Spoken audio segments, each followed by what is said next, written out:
Well, perfect timing. All righty, ladies and gentlemen, it's been a little bit of a hiatus, but we are back and better than ever. So welcome back to another episode of Dom and Gonz Sports Talk, the show where we not only talk about everything Ravens, but around the NFL. I'm Gonz, that's Dom, and we appreciate you joining us this evening. So there's been a little bit of things happening with the Ravens. At the very moment, not too hectic. We probably should have went live a few days ago when the Zay Flowers news was breaking out. That was kind of wild and completely unexpected because, it's Zay Flowers. How could he be involved with something like that? And then, of course, we're getting closer to free agency as well in March. But other than that, a lot of just, it's kind of a dead spot here with the Ravens. And obviously, let me not forget to leave out the coaching changes that happened recently after the season ended. So, there's things that have been happening, but nothing extremely major. Only thing we can really do at this point is speculate what's going to happen in the next few weeks when it comes to free agents. And that's exactly what we have planned for tonight. We're going to be talking about who do we think's staying? Who do we think's leaving? The Ravens have 7 free agents at least, or major free agents at least. 48 people under contract, 7 major people on the starting roster that will be free agents this year. Who do we think's staying? Who do we think's going? So I'm excited to talk about it. And then we'll be touching up on a couple other things as well, like Lamar getting his official MVP, second MVP, and then a couple other Ravens coaching staff changes we did not address in the previous episode. So yeah, let's get down to it. Dom, how you doing? You ready? Yes, sir. I'm good, man. Good to be back. Good to be back streaming. Good to be back. Oh, we lost you. Your sound is gone. Hello? There you go. Testing 1, 2. That was weird. Okay. Other than the technical difficulty we just had, I'm good, man. It's good to be back. The heartbreak is finally over. We are post depression, and we are moving into off-season mode. So let's get right into it. Yeah. I don't think the heartbreak's ever going to get over with for me because, especially after seeing the results of the Super Bowl last week, the Kansas City Chiefs hoisting that Lombardi trophy after only scoring 17 points in the AFC Championship game was just kind of disgusting. As for entertainment-wise, real quick, since we haven't talked about it here on the channel, the Super Bowl was pretty entertaining for the most part. I just didn't care about either one of those teams. But I got a feel for Kyle Shanahan because this is now the second time he's made the Super Bowl against those darn Chiefs, and they have blown 10-point leads both times. And it is just – and some of the mistakes that they have made in these past 2 games have just been gut-wrenching, rip your heart out type of, devastation for not only the 49ers team, but their fan base as well. How about that fumbled punt in the second half? Oh, my Lord. And then he tries to pick it up and misses. Ugh. And then not knowing the rules in overtime, like, are you kidding me? I'm so glad that wasn't John Harbaugh because I think I would have lost my mind. But it was a fun game. I hung out, watched it at a friend's house. We had a little party. But, it's just sickening to see those Chiefs win it again. And my last thing on it is it's just so aggravating. The first thing that Patrick Mahomes said when he lifted up that trophy is, I want to get 3. And I'm like, just shut up. There's so many people that have 0, and you're thinking about 3. I mean, they are so spoiled over there in Kansas City. But anyway, it's over with now. It's on to 2024. Yeah, it's very, very depressing to see them win it because, I mean, both of these games, the AFC Championship and the Super Bowl, are games they definitely could have lost. But, man, I feel as though that 49ers team, I mean, they were playing – do I care about either team? Probably not. But do I want to see the Chiefs win? Absolutely not. And, it just came down to who was going to make the most mistakes and when was it going to cost them. And unfortunately, it was the Niners. Like you said, the kickoff that did not the punt. I'm sorry, that did not go the way of the Niners. It was just not great execution leading into OT. I mean, wanting the ball first with the new rules. I mean, it's like obviously a lot of people disagree with getting that ball first. Shanahan talked in the conference saying they wanted the ball third. That was his mindset going in. I don't know. And then the players come out and say they didn't know the rules, like the new OT rules in the playoffs. It's like you can't. At that point, That's do you blame inexcusable. players? I'm sorry. That's It's what I'm saying. simply inexcusable. Do you blame players or do you blame coaching? And at that point, you got to blame coaching. I mean, that's unacceptable. You go into the playoffs, no matter what, at the end of the day, you have to go into the playoffs knowing all the rules. You have to put every single scenario in your head of what could happen because anything could happen. And at that point, it went to overtime, and it happened. And they didn't know Fred Warner asked for the ball first. I don't know, man. I thought the Niners would have did it. I mean, they were playing physical all night. They were trying so hard. But they had injuries. It was just too much. And then Mecole Hardman ends up catching the game winner in OT to seal it. I mean, shout out to the Niners. Also praying for Kansas City at this time due to that shooting that happened at their celebration parade earlier this week. It's very unfortunate someone lost their life in that incident. Praying for their families, praying for Kansas City. I mean, you guys, you did earn the win, and you have the right to celebrate it, and you shouldn't have to live in fear that you're going to get shot at a celebration parade. But unfortunately, that's just awful. What happened. It's very awful. Praying for that family who lost a loved one, praying for all the victims who suffered injuries. But moving back to the football note, Kansas City champions again, so we just got to try to knock them off the pedestal next year, on to 2024, as you said. Yep. We'll be ready for it, and I know we've got a whole summer to get through, but it'll be back before we know it. Believe it or not, it really will. The summer usually flies. There's no time to have an off season than in the summertime. I'd rather not have games in the summer than in the winter, because the winter is disgusting and the fall is cold and you're at work and school and it's just a lot of time. I like how the season is set date wise. But anyway, let's go ahead and move on. Let's talk about this Zay Flowers situation for a little bit. This is kind of shocking. I know we're about a couple weeks past it, but when it first came out, it was like, what the heck is going on? So apparently that this incident happened the night after the divisional round. I can't remember. It was January. You can correct me if I'm wrong on that. But I think it was January 21st is when the incident was reported. It was reported. So it was a day before the divisional round. Yeah, day before the divisional. Yes. Okay, that is reported. Okay, so before, so that's kind of big because they had a game the next day. Oh wait, and nope. Actually, you know what? I'm wrong. It was a day because the divisional was on the 20th of January and the incident was reported on the 21st. So yeah, it was the day after.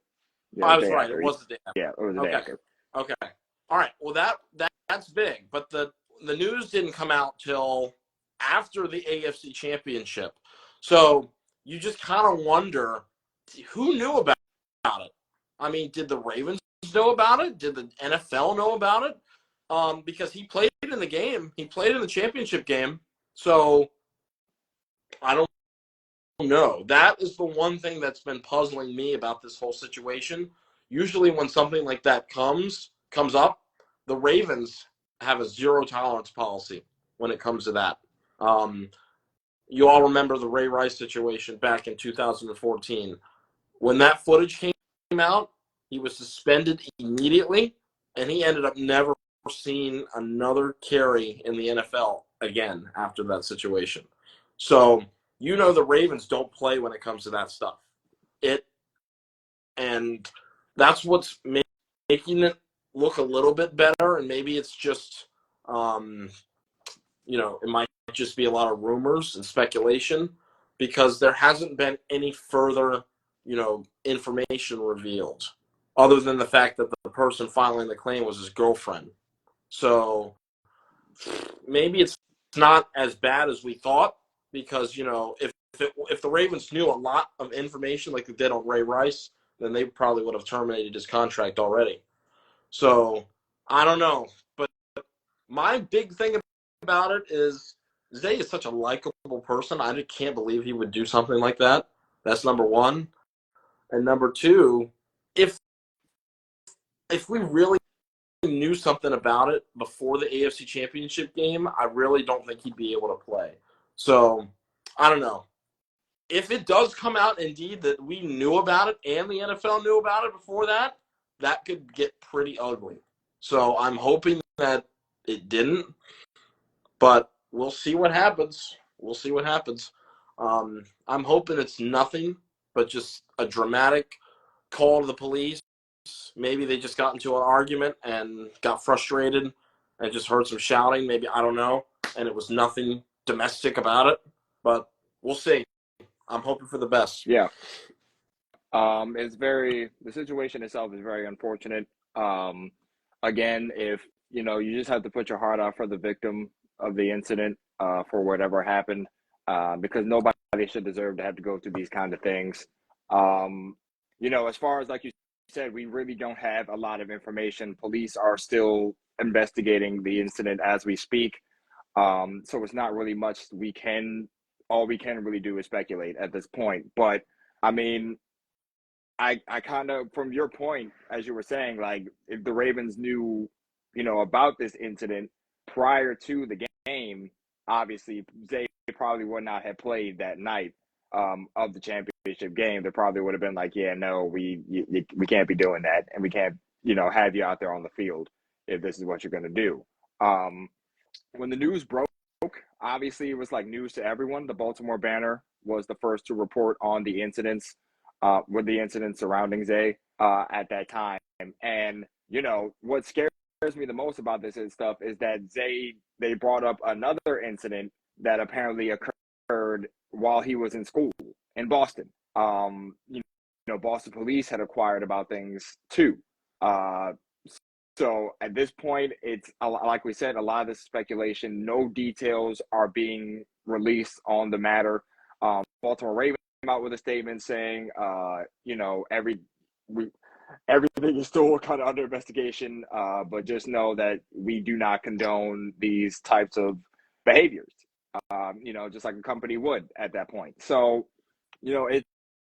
it's very upsetting because, like you said, Zay is a likable guy. That is very true. I mean, the kid's always smiling.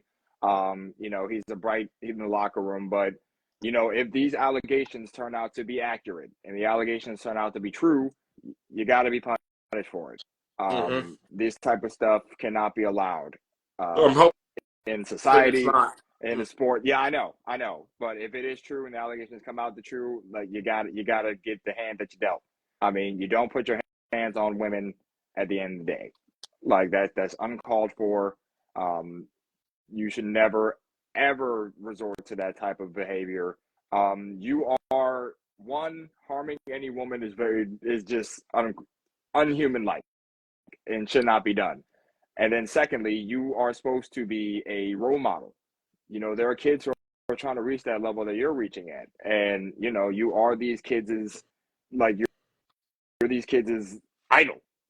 You came in, you lit up Baltimore when you came in, and then you come in first year and get accused for things like this. It doesn't look great. Obviously you're innocent until proven guilty. And I'm really hoping that, again, this is maybe, I'm hoping that the woman is okay. And this was all maybe, like you said, just a misunderstanding. But at the end of the day, it's not looking great as of right now. But they're still investigating to be done. Well, the news hasn't broke. The news has been silent for a little while. So I don't know. I have no idea. Right. I can't even lead towards it's looking really bad or it's looking really good. I'm just in neutral, indifferent about it because I just don't know. So, uh, we'll see. Yeah. We will see about it. You never like to see that stuff anywhere. Um, Sports, life, society, work, anywhere. That kind of stuff is never a good look. Yeah. All right, so next thing, we did mention back in our last episode about Zachary Orr being promoted to the Ravens defensive coordinator position for the 2024 season, and that is pretty exciting. I like him. I like Zachary Orr. He's young, just like McDonald, and he was a player as recent as 2016. He was only forced into coaching, if you guys didn't know, due to a spinal injury or a neck injury that forced him to retire at a very early age. But he came back and coached the Ravens, and now he's sitting in a really good spot as the defensive coordinator for his team, the Baltimore Ravens. That's pretty cool. Pretty cool, in my opinion. Another real before we talk about him a little bit, there was another big signing for the Miami Dolphins. As you know, they fired Vic Fangio after the season was over and had a void for their defensive coordinator position. So they went ahead and picked up Anthony Weaver, assistant head coach and defensive line coach for the Baltimore Ravens. Is that correct? Was he defensive line? Yes. Yeah. Yes. Defensive lines coach. So another person under McDonald being picked up over at another spot. So that just shows you how great that this defense was this year in Baltimore, and how much credit people are giving this coaching staff as they're getting picked up. Mike McDonald, as you know, is at the Seahawks now, being the head coach for them. So we'll see how they do on their new teams. But my biggest question about Zachary Orr, going back to him, is how much different is this defense going to look? What is he going to change? How is he going to adjust his play calling? But so yeah, I'm gonna open this question up to you first. I want to see what your thoughts are on that. Can this defense sustain what it did last year, or is there going to be a lot of new looks or new play calling on the horizon?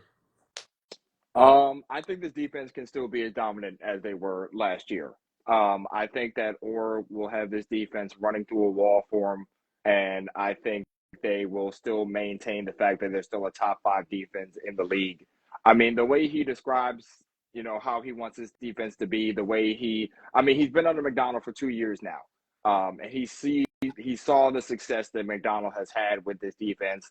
Now, obviously, with McDonald gone, will he probably use everything McDonald has used? Most likely not. He's going to want to put his own flair on this defense to really make it pop. But I think like a lot of the players, align with him.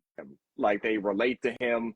He's a player's coach, being a player himself. So I think that he's going to have this defense looking really sharp next year.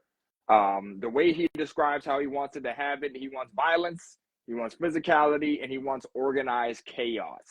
Just Yes. like when he was a linebacker. Yes, that's how he wants it. So, I mean, he bleeds Baltimore. I think that's what the players love about him the most. It's like, he's been here, he knows the culture here, he knows what it takes to get it done. And I just have a lot of faith in him. I think he's going to be really, really good. I'm glad it didn't take too long for us to have to find a new defensive coordinator. Promoting within was perfect in my book. Because I feel like all the defensive staff was stellar last year. So I knew we were probably going to have to promote somebody because it's hard to really just go out there and try to find something new. But yeah, man, I think it's going to be the same. I think the defense is still going to be great. I think Orr is going to add his own flair. I think he's just going to build on what we already have. And I think it's going to be great. Yeah, I agree. Another thing with Baltimore Ravens defenses, they've always sort of played to a similar tone. I mean, of course, every coordinator had their own little wrinkle on things, but at the end of the day, they've always had like a central focus, and that is what? Stopping the run, a fierce pass rush, and, the rest will come. If you can dominate the line of scrimmage, then you will win the game. Most likely on both sides of the ball. And that's what the Ravens have been trying to do on defense is make those teams one-dimensional. This dates all the way back to early coordinators, Dean Pease even back in the 2012 season. And so we'll see how these guys – we'll see how Zachary Orr will make his little wrinkle in the defense like you were talking about. Who I can even list some examples. Wink Martindale's wrinkle was all-out blitzes. Necessary or unnecessary, he was live or die by the blitz. And he just absolutely loved to it. I think I almost said Marty Morningway. What the heck?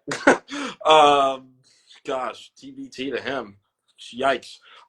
Mike McDonald's little wrinkle was disguises. I thought he did a nice job disguising people. Like, who's coming, who's not. So while he did send some pressure, he was very creative with it. And I thought he was way more creative with pressure than Wink Martindale was. Wink Martindale made it clear who was blitzing. Oh, they're crowding line of scrimmage. We're coming for you. You know we're coming for you. Are you going to get the ball out quick? I think Mike McDonald did a very nice job disguising who was going to come. And at the same time, he was able to also just sit back and play some zone and disguise the blitzes too. You know, got people all up on the line of scrimmage, and they only send 4. And then that throws the other team off. And the fact we had 2 pass rushers that had 9+ sacks, that also helps your case. So I think this defense was not only as good as Mike McDonald's coaching, but the players themselves were playing at a high level as well. So it just mixed, and it just was a great year for this defense. So we'll see. Let's see what is Zachary Orr going to do. Is he going to continue to disguise coverages like Mike McDonald? Or is he going to, be upfront about things? Is he going to stop, prioritizing stopping the run? Most likely, yes, because, that's what you do if you're a Baltimore Ravens coordinator. But I don't expect too much to change, like you said. So, yeah, I'm excited about the hiring. I like in-house people. I like going young. So bring it on. I think he's ready. I think these guys are ready. These people, the players respect him. They know what he's about. He played middle linebacker for the Ravens. He knows. He was pretty good for us, I thought.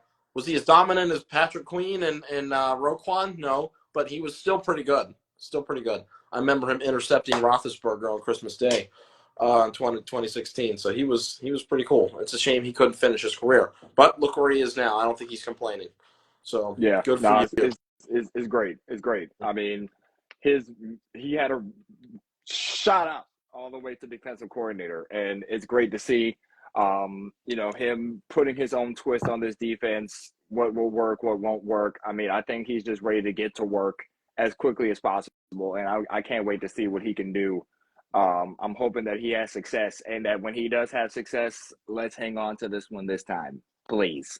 How about we just win the Super Bowl? How about that? Yeah. How about that? Yeah, I would love that too. But at the same time, can we please hold on to this coordinator? Because I don't want to have to think about losing another coordinator. Right, but the thing with that is, if we have another historic year on defense, dang it, we can't keep losing coordinators. So if you want to understand, the trade-off is: do you want to lose you want to keep the coordinator and have a decent defense, or do you want to have an amazing defense and have a chance at a bowl? Amazing chance. I would have an amazing season, a chance at the bowl, and my defensive coordinator. Okay, I want you to understand. When the McDonald news broke, I almost cried when McDonald left. Okay, I was like, "There's no way he's gonna dip on us." But like you knew he was gonna leave. I know, but dang it, I had hope because if the other dude, if the Lions coach, I think his last name Johnson, or like Ryan Johnson or something like that, if Johnson would have left, took that position. My confidence shot up that we were keeping McDonald, and I was going to be like, perfect. I'm fine with that. But then he decides to stay with the Lions because I don't know. Rumor had it his price tag was absolutely ridiculous. So the Seahawks were like, yeah, no. And then McDonald was like, oh, I'll take it. I was like, oh my God, McDonald. I think the Seahawks secretly knew they could have a better deal. I know. Mm-hmm. But my thing is like, I'm happy for McDonald.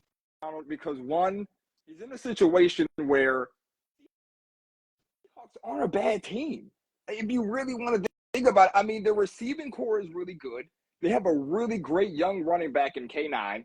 I mean, their defense, I mean, you can just, like that defense, don't be surprised right now if that defense takes a major turn Yeah, next but year Geno under Smith's McDonald. mid. Yeah, okay, yeah, Geno No, I'm Smith, kidding. I I'm mean, kidding. I'm kidding. shout He's out, all shout out right. to Geno's cool. Geno's cool. But, like, do not be surprised if that defense next year keeps the Seahawks in games under Mike McDonald.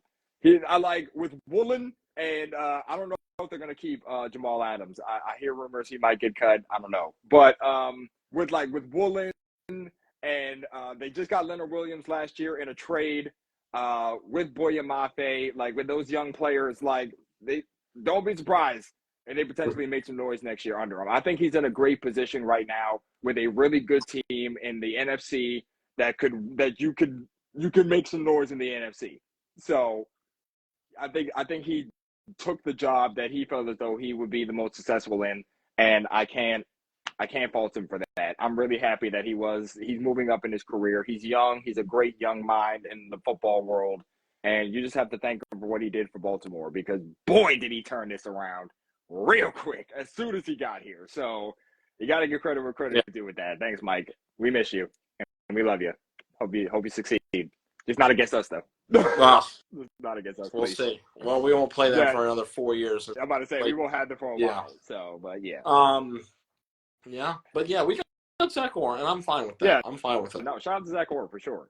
All right, do whatever you got to do to win the Super Bowl. Yeah, and I have some questions on that for this Ravens coaching staff that we can cover in another episode. Yeah, I've just thought of some things. I've been thinking about. Well, not just thought. I've been thinking about this for a while now. What changes do the Ravens need to make, if any, to have that ultimate success? Because they just aren't getting over that championship hump. Like they're good in the regular season. They're decent and they're okay when they get to the playoffs, and then it's shaky. I mean, this year they won a game, but they can't get that ultimate goal. So something to think about as we approach the offseason or approach free agency, and we can talk about this on the show. It may or may not have something to do with John Harbaugh. All right. So last thing we want to talk about we're going to give you our predictions on who's staying and who's leaving in free agency. I've got the entire list of free agents right here, ready to go, so we don't skip anybody. We're just going to go right down the list. Everyone's on this. Wow, we have a lot. 1, 2, 3, 4, 5, 6, 7, 8, 9, 10, 11, 12, 13, 14, 15, 16, 17, 18, 19, 20, 21, 22, 23 free agents. Woo! Handful of our starters on the active roster. So let's start from the top. The most expensive one, sitting at $15 million annual average per year, was Odell Beckham, getting that 1-year deal. Unrestricted free agent. Does he stay or go? Yeah, he goes. I don't think he stays. I mean, it's either he takes a pay cut, which I highly doubt he will, and stays, or he goes to another team that he feels like he can win somewhere with. I mean, again, you do the best thing that you decide for your family. Odell is a father now, so he's going to want to do whatever is right for his family at the end of the day. I just don't think we can afford to pay him another large contract for 1 year like that with the guys we have to re-sign. So I think he goes, and it's not that we don't want him here. Of course we would. Like, I wish we had gotten him more involved this year than we did, but I think he goes. I think he's a cut. Well, he was after a that. little bit Not cut, but he's not coming better back. earlier in the year with injuries, but He when was healthier, he was more effective. Yeah. I really want him to stay, actually, because I don't know. I didn't like him at first, but there's something I can't really explain it. I really think he can help this team. I think he doesn't drop the ball, which is phenomenal, and I can't really explain why I really want him back, because yes, he wasn't as super productive as we wanted, and the injury concerns, of course. But I think if we can make him take a pay cut, I think we should bring him back for sure. Now, the question was, do I think he's going to stay or leave? No, I don't think we're bringing him back. I think he's gone. I don't think he's going to take that pay cut. And I mean, he might though. He could. I think there's a chance. I mean, maybe. He does love this team. I mean, I Yeah. feel like him and Lamar Jackson have very, tight chemistry when it comes to off the field stuff and sort of on the field as well. They've gotten to better over the year, and maybe it could improve even more if he returns. He's 31 years old, so yeah, that's getting older, but can he get one more good year out of him? One more decent year out of him? We'll see. Next on the list, Kevin Zeitler at 33 years old. I think he's about to turn 34. And he's making 7.5 mil, not super cheap. So does he stay or go? I think he probably stays. I think the Think Ravens so? retain him. Yeah, I think he stays. Unless you go, I don't know free agency wise who will be available, but I mean at that point the team he's been great blocking, and he's our guy. He's like our hometown guy. So I think he stays. I don't know if he. My thing is though, I don't know if he would necessarily need like a pay cut per se. I feel like his contract isn't really that steep. But I mean, his asking price wouldn't really be that steep per se. But I feel like negotiations wise, I feel like they could come to an agreement at least for another year at most. Because I mean, who knows how long he's going to even want to continue to play as he continues to get older. But I think negotiation wise, I think him and DaCosta can come to an agreement. We get him for at least another year at most. Yeah. Yeah. Wasn't there a scenario where if the Ravens did release him or not sign actually cut him, wouldn't they save a lot of room and cap space? Am I wrong? That's a good question. I might have to look into that just to just to clarify that. If that is what I've read, so many things about releasing people and making money in your cap space that I forget who it was exactly. My apologies for that. But if that indeed is true, if they can get some serious savings from releasing him, I think they're going to, because he's 34 years old. And they've got people to replace him. They've got a young offensive line that they can replace him with, I think, potentially. But at the same time, I don't know. If they could bring him back, I would like them to, because you're right, he was pretty good. I'm gonna say he leaves. I don't think we get him back. I don't think we get him back either. Mm-hmm. Okay. Next, Gus Edwards. You making only 4.5 mil. Wow. You bring him back right now. I don't even think you bring him back right now. Yeah, we don't even need to take turns. Bring him back. Bring him back right now. I don't care what you got to do. I will give you some money. Do you need some money? Bring him back. He should bring be him back right now. I'm confident that they will get it done with him. Real quick. Although I did hear real quick before we move on to the next one, I did hear rumors that Gus Edwards could be, if we do not bring him back, he could be making his way to the Cowboys. That is a rumor, not confirmed, but yeah, I know it'd be disgusting, but it's just a rumor. I don't know how true it is, but I hope we bring him back because we need him back. If we don't bring him back, that must mean we better get Derrick Henry. That's all I'm saying. Most likely down in Tennessee. So if you make that trade off, I'll be kind of okay. But you need to bring back Gus Edwards. I think you could bring him back for a lot cheaper than Derrick Henry. I'm not really on the Henry train. Like, we could talk about that in another episode, but yeah, I'm not really on the Henry train. Oh, boo! All right, I'm sorry. I don't mean to not be. I'm sorry. We'll talk about it later. But all right. Rock Yassin. Nope.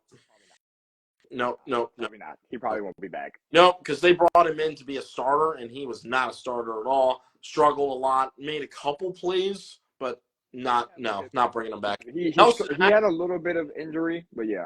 Oh, yeah. Nelson Aguilar. You know making what? 3.2 Honestly, mil. If he's down for another year, I would like. Why not? I would bring him back. I read somewhere he moved the chains on like 50%, 52% of his catches were first downs. In other words, so that's pretty effective. He has some reliable hands. Yeah, he's dropped a couple, but not many, not a lot. So I would bring him back, honestly. Do I think Go we're going another to bring year. him back? Yes, I'm going to say we do. I'm going to say we bring him back on a cheaper deal. I don't see why not. He has some reliable hands. I'd bring him back if he's down for another year. Yeah. Shoot. I mean, he seemed like he Right. liked it here. So, But do you think they're going to? do I think they're going to? Yeah. I think so. Only because if OBJ's not coming back, if I don't think OBJ is coming back, then you would still need to fill out like that wide receiver 3 spot. I mean, you would have Zay and you would have Bateman, and you kind of just want to have that third guy. And I think Nelson Yep. Aguilar would fit really great in that position. And having Tylen Wallace. I mean, we still have Duve, but I think Aguilar fits in that third spot very, very well. So I think they would bring him but back. Dube's For at least another year. Dube's a free agent as well. And so is Tylen Wallace. Or no, he's not. Oh, Wallace is a free. Wallace is not. I was about to say Wallace is a free agent too. Wallace is not. I was looking at Tyler Huntley. That's the wrong Tyler. Ooh. But Devin Duvernay is. Devin Duvernay is a free agent, unrestricted. Oh. So yeah, I think the Ravens do bring him back. I feel like you bring him back. Aguilar, Zay, and Bateman as your top 3 should be fine. I'm hoping Zay's okay though. Anyway, let's jump to the next one. Patrick Queen. Ooh, maybe 3 mil flat, which is nothing. So, what do I think? I think he's no chance of coming back. I think he is probably the most probable Ravens free agent this year that is going to be gone, unfortunately. Man, I know you want him, Dom, but you got to be real. They're not bringing him back. I know. Especially they've got Trenton Simpson under the wing, ready for his second year to study under Roquan Smith. Got some playing time this year at time. He got a whole game against the Steelers and did pretty well. I just don't see him overpaying Patrick Queen, especially when we get to more guys down on this list. Yeah, it's probably not looking good for that. I mean, it sucks. It definitely sucks because, I mean, I just love Patrick Queen and Roquan together. That was just an amazing duo. But, I mean, Queen has earned money. We have to keep it real. He's earned money. And I just don't see the Ravens paying it up at this point in time. Like, you're paying Lamar a bag. You're paying Queen a bag. Andrews and Marlowe have already been extended a while ago. Like, you got a lot of guys on the cap. And Queen is probably going to be that casualty as far as, like, the more, like you said, the more probable players on the team. And it's just going to suck because I really would, like, he's not going to want to take a cut. He doesn't deserve to take a cut. Let's be real. He played it phenomenal this season. But yeah, it's just, I feel like Queen's probably gone. And it's not because he did not play well. It's just because we probably will not be able to afford himself out. And that's good for him. Next, Tyler Huntley making $0.6 million. I mean, for some reason, go ahead and start. I guess you bring him back. I mean, why not? Well, I've been reading stuff on saying that there's just no way they're bringing him back. I like no way they're bringing him back. Yeah, hold on. I mean, unless you draft, maybe like you draft a backup quarterback. Well, the weird thing is the tone. I should have written down the names of these articles. I've been reading stuff online that the tone of the article has just been like the Ravens are just not bringing him back for some reason. I don't know. I don't see why you don't bring him back. I mean, he's a great He's a great backup QB. He fits in our system. He's played well in our system. I don't see why you don't. Well, at least here's my thinking with it. If the reason you don't want to bring him back is because that's extra money that you can't use for other guys. I think. Yeah, that's true. Draft somebody and be good. Yeah. So I really don't know.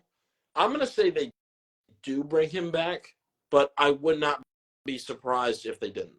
How about that? Okay. I feel like that's fair. I feel like that's fair. Mm-hmm. But I mean, I feel like they bring Yeah. him back. I mean, I feel like I'm they bring leaning him back. towards that. Yeah.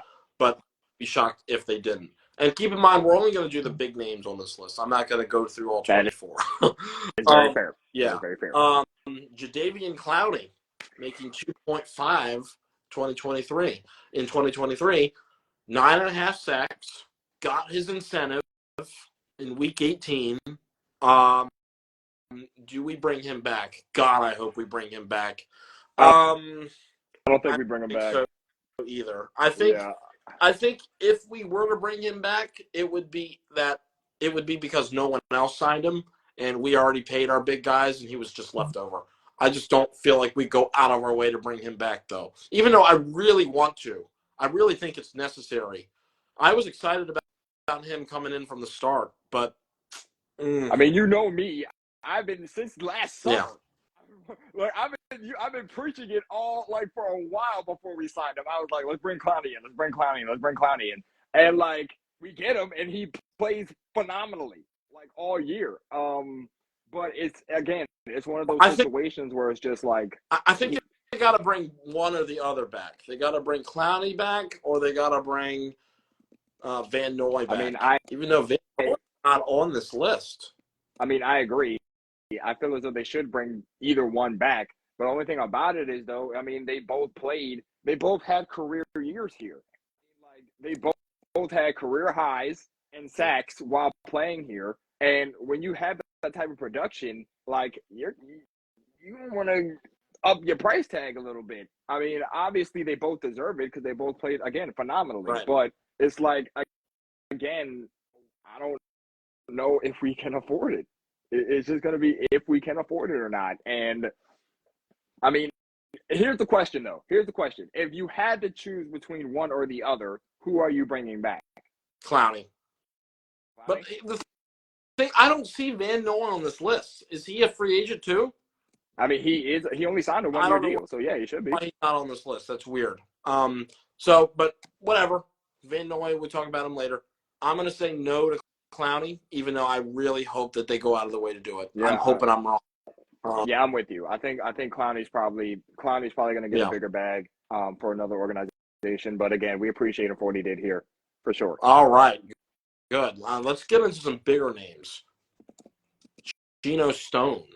How old is Geno? Interesting. Making 1.7 annual average.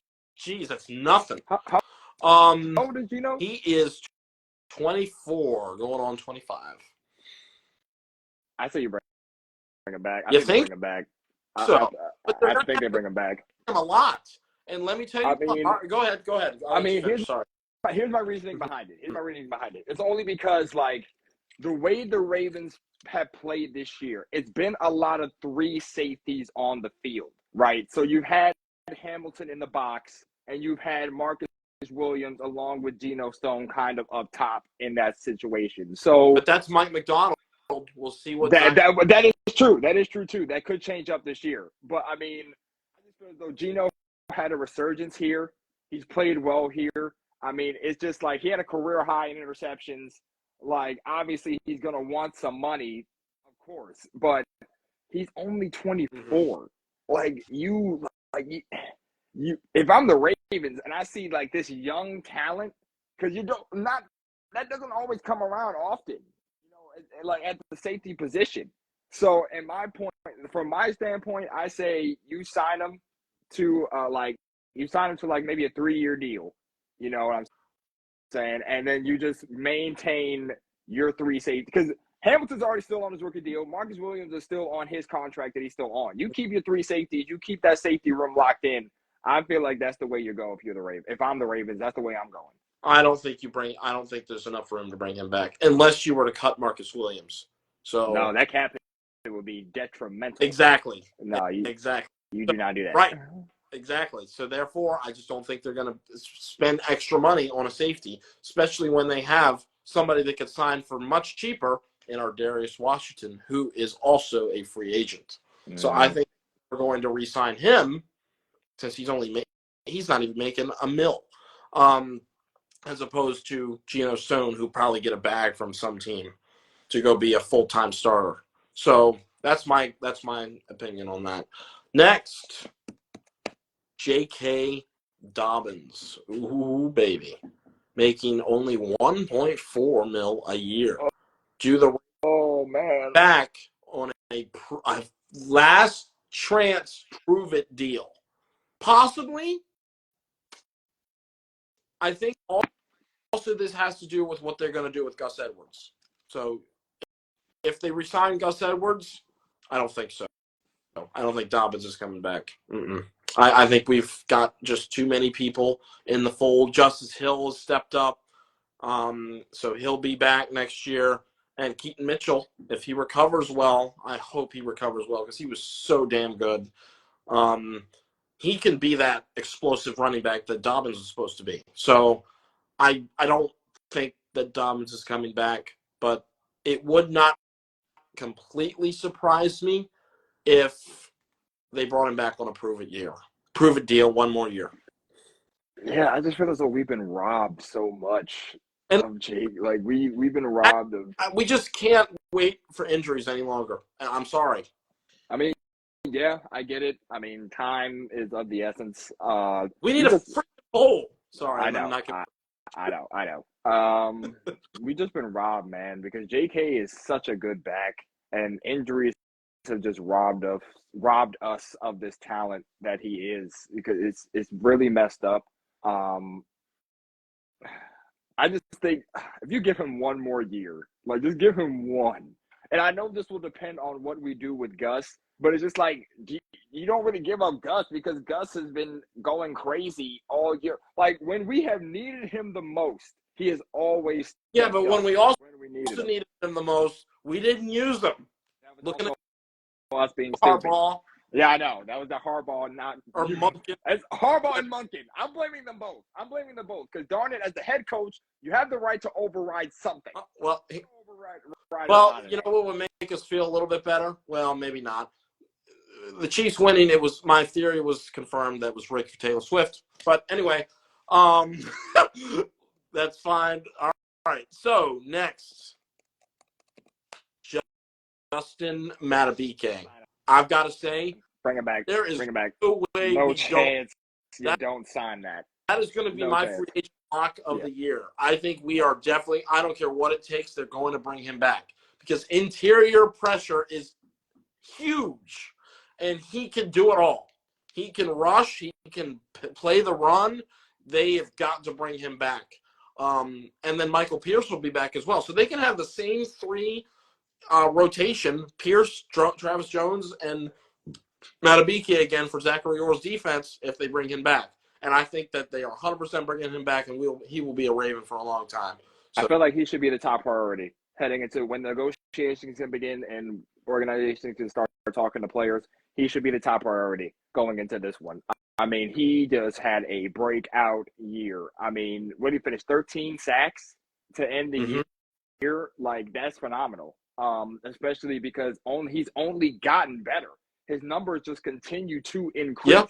So, I mean, you can't, not pay that production that he's bringing in. Like, it's ridiculous how quickly he's improved over these past couple of years. It's been phenomenal. You have to make that a priority. Like you said, finding that interior pressure is not easy. It is not easy to get, and we have it. It's homegrown. We have it homegrown. Like, you have to sign. They'll bring him back. Yes. My only concern about that is I know he's not going to get 13 sacks again. I mean, that'd be wild if he did. I just hope he doesn't drop off that much. I still hope he's a force to be reckoned with. Yeah, doesn't have to. I agree. If he can get 6 or 7, that'd be nice. I mean, as long as he gets some help on the line, he should be fine. Yep. Like, as long as everybody else is doing their part, like they were doing last year. I mean, it should all be good. I think he'll be good still, even if he gets his money. Yeah. Yeah. Moving into some other reserve people, Daryl Worley and Brett Urban. I don't think Brett Urban comes back. He was kind of just a depth player. He got a little bit more PT than usual. I don't know. Maybe they do bring him back. I don't think they bring both back. I think they're going to bring back Daryl Worley. Except, wait, did Daryl Worley tear his ACL? I know he was dealing with really major injuries all year. Okay. Let me fact check that. got hurt. Let me see. Daryl Worley. Put it like this: if Daryl Worley has tore his ACL at the end of the year, he is not coming back.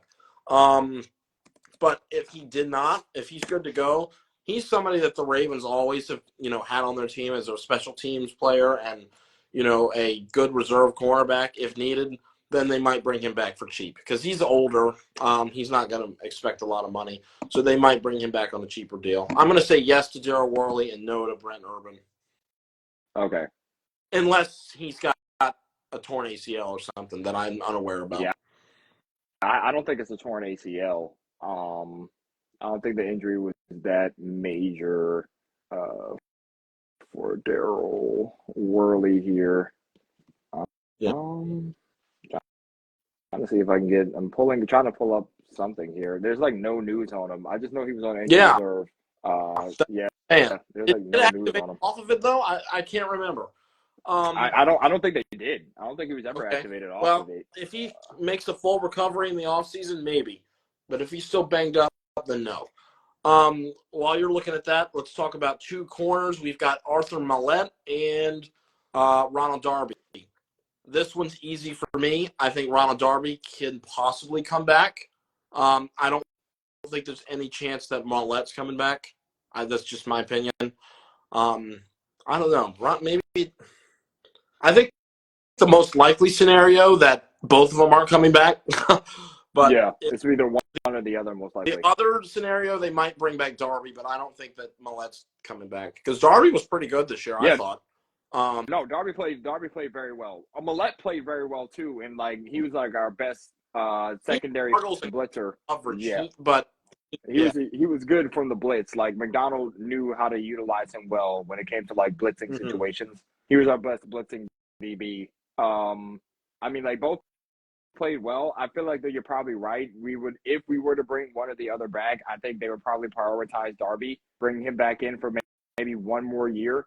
But I think they also draft that position coming up this year in the draft to try to get a little younger at that spot. But yeah, I think between Darby and Mallette, they probably work on Darby. Mallette most likely would play somewhere else, to get the money either way. Unless he wants to come back on a cheaper deal, but I highly doubt that. So, right. Well, guys, I actually have to get moving here a little bit. That about does it for the big names. The other couple people we can discuss next time, if needed, is John Simpson. But real quick, spoiler: I don't think they bring him back. And Ron. And yeah, that was about the other bigger one. Devin Duvernay. I'm not sure. That's a toss up. Laquan Treadwell, no. And yeah, Trayvon Mullen, probably not. I mean, these are all the easier ones that, probably won't come back. I think we hit all the big names in the head, which was good. We hit Dobbins, Odell Beckham, Geno Stone, Miata. So yeah, this was fun. I had a lot of fun doing this, actually. Good to be back. So we'll go ahead and wrap up.